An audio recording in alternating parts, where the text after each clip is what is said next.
দিনের কারাগার থেকে মুক্ত হয়ে এইখানে এসে আপনাদের সম্বর্ধনা সভায় যোগ দিয়েছিলাম।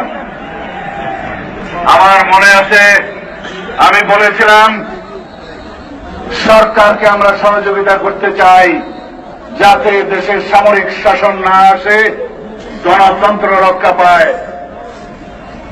আমরা গণতন্ত্র রক্ষার স্বার্থে জাতীয় সংসদে প্রথম দিন থেকে যোগদান করেছিলাম।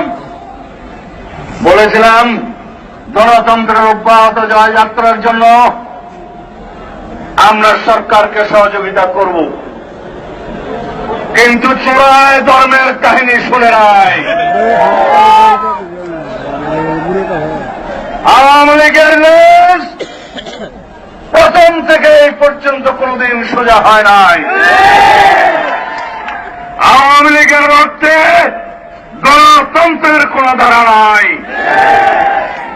এরা একজনীয় শাসন কায়েম করার ইতিহাস এদের। এরা সিরাজ শিকদারকে হত্যা করে সন্ত্রাসের জন্ম দিয়ে পার্লামেন্টে দাঁড়িয়ে শেখ মুজিব বলেছিলেন কোথায় আর সিরাজ শিকদার। এরাই হচ্ছে সেই রাজনীতির উত্তরাধিকার। সন্ত্রাস, দুর্নীতি, গুম, খুন, রাজনী, ধর্ষণ, এই সমস্তের ইতিহাস আওয়ামী লীগের দীর্ঘদিনের ইতিহাস। সুতরাং আওয়ামী লীগের রক্তে কোনদিন গণতন্ত্রের তারা বইতে পারে না। গণতন্ত্রের ভাষায় এরা কথা বলতে জানে না।